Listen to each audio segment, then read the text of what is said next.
Kamel, le monteur, lui, c'est le pur arabe de... Voilà, je voulais m'excuser parce que je suis suivi par beaucoup de Maghrébins. Madagascar, nouvel enlèvement d'un enfant atteint d'albinisme. La partie 3, vous allez comprendre l'importance de nos actions. J'ai 46 ans, je connais du monde, Omar. Shetan Chiri, partie 3. C'est un truc, en fait, si je veux sauver une fille, regarde comment ça va se passer et regarde qu'est-ce qui va se passer. C'est comme si j'étais venu avec elle à Madagascar et en fait, je repars avec elle en Europe. On fait un vrai suivi. Voilà, du coup, comme ça, vous êtes au courant, ils sont là. Tous les jours, c'est ma famille, je vous l'ai dit, c'est mes enfants. Je suis dans la ville et je tue les BPM. Si tu kiffes pas, tant pis, y'aura pas de ce M. J'ai fait mon Sangohan, j'ai fait mon Sangoten. Pour qu'il tant que tu l'as deux, quand je serai plus dans la ville même. Fico bip bip, ouais, ça vient de commencer. C'est les cités, ça prend pas la C. L'équipe, bon bah on se fait la petite vidéo actu du mercredi. À l'équipe, bah comme d'hab pour cette vidéo, je te regroupe ce passé en très sur aujourd'hui. Comme d'hab, n'hésite pas à mettre un petit pouce bleu, un petit commentaire, on commence l'actu tout de suite. À l'équipe, pour recommencer cette deuxième vidéo actu du mardi, hier on a parlé de Marwa Loud et de l'artiste. Et de Nabil, puisque Nabil, il a fait une vidéo sur sa chaîne YouTube et il a retracé justement toute l'affaire de la sorcellerie entre l'artiste et Marwa Loud. Et en gros, il a sorti des notes vocales d'un certain enquêteur, tu vois. Et il y a justement une partie 2 qui est prévue. Et ben il y a Marwa Loud qui a réagi. Elle a dit: certains, vous m'aimez pas, alors vous faites les teubés, parce que vous voulez y croire et avoir une vraie raison de me détester. Hâte de voir si l'enquête a été vraiment bien réalisée. Comme ça, on rigolera bien. Et en gros, tu vois, c'est une personne qui lui avait dit: t'as rien à répondre pour la sorcellerie que tu as fait. Et voilà. Et c'est pour ça qu'elle a répondu ce message, tu vois. En gros, dans la prochaine partie, on va en savoir plus. C'est un truc de ouf. Ensuite, je voulais vous parler des rappeurs que j'ai déjà présentés. Il s'appelle Buffa Harlem. Je suis dans la ville et je tue les BPM. Si tu kiffes pas, tant pis, y'aura pas de ce M.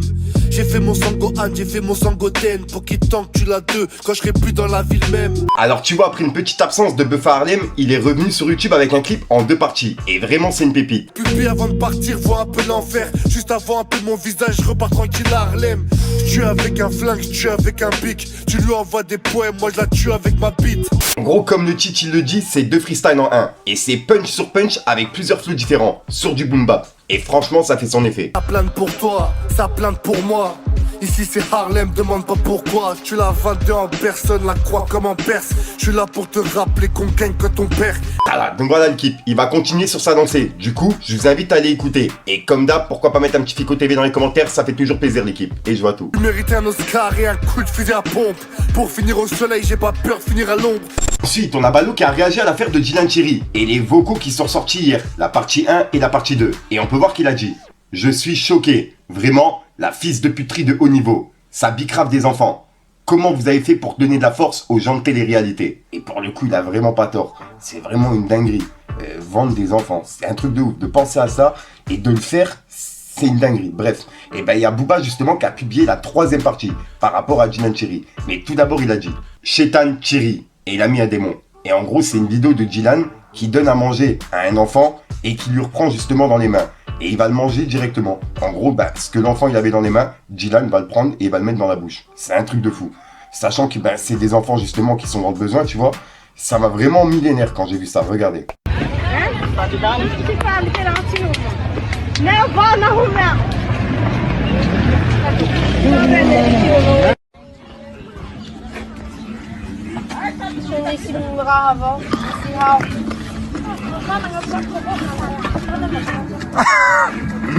Et juste après, Booba il a publié une vidéo et en gros c'était le passage de Samzira et puis de Dylan Thierry. Et en gros dedans, il reparlait de l'affaire de la jeune fille qui se trouvait justement chez Dylan et qui pleurait. Et en gros, qui se faisait frapper carrément, tu vois. Et il y avait Ahmed Tai, Dylan et Marvin qui rigolaient derrière. Et il y avait une vidéo justement qui était ressortie. J'en avais moi-même fait justement plusieurs vidéos par rapport à ça, puisque ça m'avait choqué. Et on peut voir qu'il a écrit des révélations terrifiantes. Shetan Thierry, partie 3 dans quelques heures. Et ensuite, on passera à autre chose. 3 petits points. Et juste avant de passer à la partie 3, il a publié une note vocale et en gros, c'est lui-même qui parlait. Et il parlait à un certain Omar Sylla, qui se fait passer pour un prince d'Arabie Saoudite, à Dubaï. On peut voir qu'il a dit: méfiez-vous de lui sur Dubaï. Il s'appelle Omar Sylla. Il s'est passé pour un prince d'Arabie Saoudite. C'est un escroc. Il est aussi dans le business avec Magali Berda. Il travaille sur une marque de casse-pipé, dont la page Instagram a 100 000 faux followers. Et il a publié ces 2 publications, dont la note vocale. Écoutez. Tu t'appelles Omar Sylla, tu sais que je suis sénégalais, moi. Je connais Silla. Non, moi, pas... En fait, tu n'as pas compris. Moi, je t'explique une chose. Ma mère, elle a d'origine de Tamaranaset. Et bien sûr, ma mère, elle est d'Afrique. Je n'ai jamais caché ça à personne. Ma mère, elle est de Tamaranaset, bien sûr. Ma mère, elle est d'origine de Tamaranaset à 100%. Je suis né à Riyad ici. Il y a mes cabines, je t'envoie tout de suite. Il n'y a pas de problème. Ça, c'est pas un souci. Ça, c'est pas... On s'en fout des Arabie Saoudite par Arabie Saoudite. J'ai 46 ans, je connais du monde, Omar. Hein? Mais non, mais je sais que tu connais du monde. Mais j'ai en train de t'expliquer une chose. Aujourd'hui, Ouais. les soucis, je t'explique. Ma mère, elle est d'origine de Tamaranaset. Je n'ai jamais caché ça à personne. C'est un plaisir. Ok, si tu veux. Mais t'es pas ce que tu dis être, mec. Hein? T'es pas ce que tu dis être. Non, mais bien sûr, quand même. Ouais. Mes enfants, t'as eu ma famille. Ouais. Tu me racontes quoi? Non, arrête quand même. Tu sais très bien ce que je te raconte. Hein? Tu sais très bien ce que je te raconte. Tu connais du monde à Paris, je connais du monde. T'es pas un prince saoudien, frère. Non, mais je suis pas. En fait, t'as pas compris. J'étais jamais. Si, j'ai compris. Je suis prince saoudien. Ma mère, elle est d'origine de Tamaranaset. Quand tu nous as dit, oui, ok, bref. Hein? Quand tu nous as dit, tu nous emmènes au Burj Khalifa manger chez toi. Avec ton chef. Est-ce qu'on est allé chez toi? Non, mais ça, c'est pas. Là, tu sais où je suis là? Je suis exactement là. Tu m'appelles en vidéo. Je suis dans l'appartement et que les messieurs, ils sont en train de préparer tous vos plats, tous vos trucs et tout ici. Je suis là, quoi. Je comprends pas, en fait. Ça veut dire aujourd'hui, les origines, ils font quoi dans l'histoire? Aujourd'hui, ma mère, elle est de Tamaranaset, c'est une réussite, puisque toi, tu es sénégalais, moi, je suis pas sénégalais, je suis arabe des Bénin dans l'Afrique. Ma vie, elle est en Arabie Saoudite et là, Oman, c'est pas un problème. Quand tu es venu au Burj Khalifa, je t'ai fait venir présenter. Si tu t'appelles Silla, si ton nom de famille c'est Silla, c'est ton père qui s'appelle Silla. Pas ta mère. Mon père, il s'appelle Silla? Si ton nom de famille à toi, c'est Omar Silla, c'est pas ton nom, le nom de famille, tu... Omar Bounani Silla. Écoute, non, j'ai dit un truc. Mon nom de famille, c'est Omar Bounani Silla. Je te le cache pas ça. Tony, il sait. Tout le monde travaille avec moi. C'est pas un problème. C'est pas un cher, mec. Non, mais t'as pas compris. Je t'ai jamais, écoute, je suis pas un roi d'Arabie Saoudite. Je te dis. Tu n'es pas un cher du palais, ni à Oman, ni en Arabie Saoudite. Écoute, moi, j'étais. Ah là, et juste après, Booba il a publié la partie 3. Mais juste avant, il a répondu à Stéphane Vegeta. En gros, Stéphane Vegeta, il a dit: suite à la diffusion de déclarations de monsieur Djilan Chiri indiquant que possible délit de trafic d'enfants, face à la gravité des faits reprochés et dans le respect de la présomption d'innocence, j'ai décidé de saisir sans délai le procureur de la République de Paris. Et ben, il y a Booba qui lui a répondu. Il a dit: Djilan Chiri, la partie 3, vous allez comprendre l'importance de nos actions. Cet individu doit être arrêté dans les plus brefs délais. Les enfants, c'est sacré. C'est la limite à ne jamais franchir. Merci. Et il a identifié Stéphane Vegeta et le collectif Abi. Et juste après, ben, il a mis la note vocale, ben, la partie 3 en fait. Et en gros, ben, on peut voir qu'il a écrit Chétan Chiri, partie 3. Et écoutez. C'est un truc. En fait, si je veux sauver une fille, regarde comment ça va se passer et regarde qu'est-ce qui va se passer. Écoute bien. En fait, pour sauver une fille, par exemple, qui est à Madagascar, imagine, il y a une petite fille de 3 ans, 4 ans ou 5 ans. Elle est à Madagascar, elle n'a pas de famille et tout ça. Moi, je dois la faire venir en Europe pour que ça devienne ma fille. En fait, je vais prendre le passeport de n'importe quel pote à moi qui a une fille noire, hein, parce qu'ils sont noirs à Madagascar, noir, métis, peu importe. Je vais prendre son passeport, je vais dire qu'il me le donne. Lui, il va faire déclaration de perte un petit peu plus tard. Et en fait, avec ce passeport-là, c'est comme si j'étais venu avec elle à Madagascar. Et en fait, je repars avec elle en Europe. Tu vois, mais avec le passeport, parce qu'eux, ils regardent la photo, mais vite fait, tu vois, j'aurai la fille, elle sera à ma main. Et après, en fait, avec ce passeport-là, elle rentre. Tu vois ce que je veux dire? Avec moi. Tu vois ce que je veux dire? Partie 2. Et écoutez. Ouais, tu sais, Jazz, elle m'avait écrit la dernière fois, et une fois à Dubaï aussi, je crois qu'elle m'avait écrit 2 fois. Une fois à Madagascar et une fois à Dubaï, si j'avais un contact pour adopter. Moi, je peux faire en sorte qu'elle adopte, tu vois, on en parle. Ou alors je deviens le premier influenceur à adopter parce qu'ils trouveront jamais de solution parce qu'il ne faut pas de voyage humanitaire. En tout cas, pas comme moi je l'ai fait.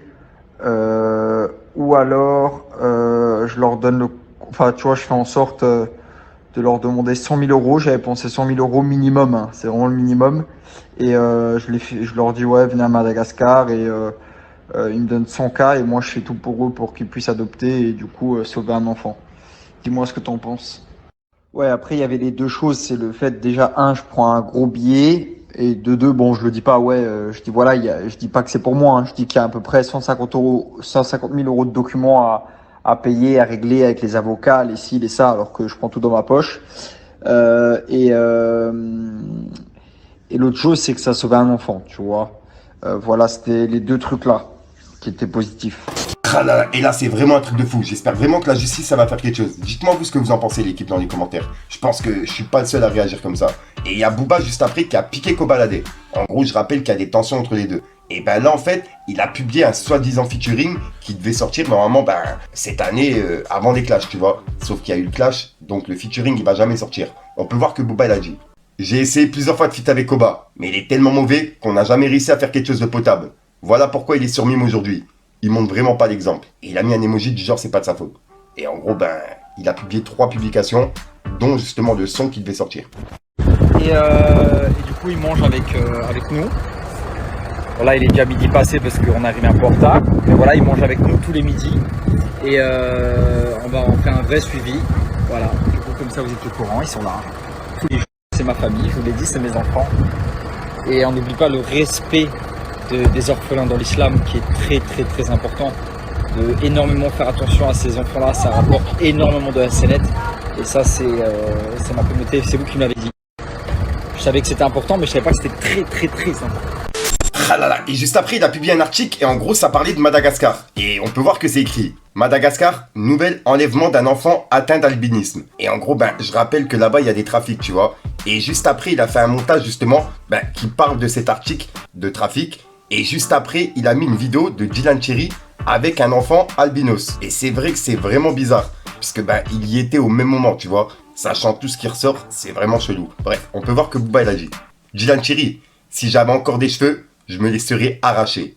Et il a mis un emoji qui l'insulte. Et juste après, il a dit: Dylan Cherry, frérot, on en pense que t'as la même coupe que ce pédophile de R. Kelly. Et ça te va à merveille. T'es un vrai génie.